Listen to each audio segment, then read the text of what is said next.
LOP साहब और उनकी पार्टी जो है ब्लैकमेल की सियासत करती है। नेशनल कॉन्फ्रेंस में कोई एकनाथ शिंदे नहीं है। हमें जो भुगतना था हमने भुगत लिया। आप जम्मू कश्मीर के बारे में क्यों घबरा रहे हो? इसी से आपको बीजेपी के इरादों का पता चलता है। बेसब्र है जम्मू कश्मीर के वजीर आला की कुर्सी को पकड़ने के लिए। डिलिमिटेशन हमें मालूम है, वो सिर्फ बीजेपी और बीजेपी के दोस्तों को फायदा पहुंचाने के लिए किया गया। आपको लगता है कि इसका इम्पैक्ट जम्मू कश्मीर में पड़ सकता है? किस चीज का? ऐसा जो बंगाल में हुआ है ना, फिलहाल तो सिर्फ बंगाल में हुआ है। अभी तो 2029 तक हमारे इलेक्शन होने नहीं हैं। आप जम्मू कश्मीर के बारे में क्यों घबरा रहे हो? पहले तो देखें बाकी मुल्क में इसका क्या असर होगा। हमें जो भुगतना था हमने भुगत लिया।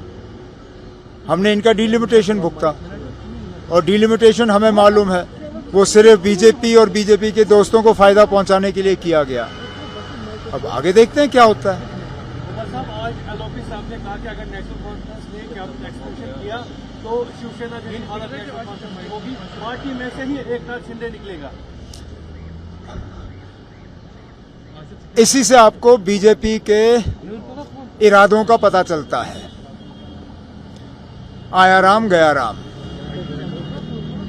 एकनाथ शिंदे निकला क्योंकि बीजेपी ने उनको निकालने में मदद की। जाहिर सी बात है कि एलओपी साहब बेसब्र हैं जम्मू कश्मीर के वजीर आला की कुर्सी को पकड़ने के लिए। मैं एलओपी साहब को सिर्फ इतना ही कहूंगा, नेशनल कॉन्फ्रेंस में कोई एकनाथ शिंदे नहीं है। नेशनल कॉन्फ्रेंस के एमएलए डट के नेशनल कॉन्फ्रेंस के साथ हैं। कैबिनेट की एक्सपेंशन रुका इसलिए है क्योंकि हमें रियासत का दर्जा नहीं दिया गया। कैबिनेट की एक्सपेंशन डर के वजह से रुका नहीं है, और इसलिए मैं बार बार कहता हूं एलओपी साहब अपने इन बयानों से साबित करते हैं कि जब तक बीजेपी को हुकूमत नहीं मिलती तब तक वो हमें ठीक तरह से काम करने नहीं देंगे और जम्मू कश्मीर को वो रियासत नहीं बनाएंगे। जम्मू कश्मीर के आवाम को और बिलखसूस उन लोगों को जिन्होंने बीजेपी को पिछले इलेक्शन में वोट दिए, उनको इस बात का जो है अब इस चीज़ को याद रखना चाहिए कि ये एलओपी साहब और उनकी पार्टी जो है ब्लैकमेल की सियासत करती है, और यहाँ के लोगों को स्टेटहुड के नाम पे जो है डराया और धमकाया जा रहा है। उमर साहब, आपको लगता है कि जो तमिलनाडु में सिचुएशन है वहाँ पे प्रेसिडेंट रूल के चांसेस है? अब वैसे तो अगर हम सुप्रीम कोर्ट के जजमेंट पे जाएं तो कोई प्रेसिडेंट्स रूल नहीं होना चाहिए।